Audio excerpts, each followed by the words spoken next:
We're doing something a little bit different. I'm gonna call it sneaker story time. I wanted to talk about a sneaker that was generally not released. It's by far one of my favorite sneakers that I ever went on the hunt to find. And so the sneaker I'm talking about is actually the Nike Air Dunk times 711. So this was supposed to be a collaboration with the 2020 Olympics, but then of course the 2020 Olympics got canceled because of COVID. And so then instead of deciding to delay it and then eventually releasing the sneaker, they just didn't release the sneaker at all. And they also didn't do a full production of the sneaker. And so what happened is that a very small percentage of these sneakers actually made it out into the wild.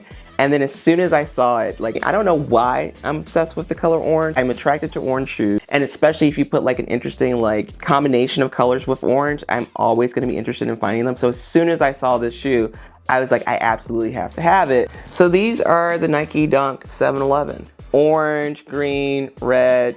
So it has the 711 on the outside, it has the 711 on the tongue, and then it has the 711 on the inside of the tongue as well. I love the gum sole too, so I'm always attracted to shoes that have a gum sole. But I thought these were such a great collaboration, and there was just something so great about the fact that they never got released. And it took me several months, but I finally got them. And most importantly, I got them for a price that doesn't kill me, so I was very excited about that too. And it is one of the most comfortable shoes that I've ever worn too. They just work so exceptionally well.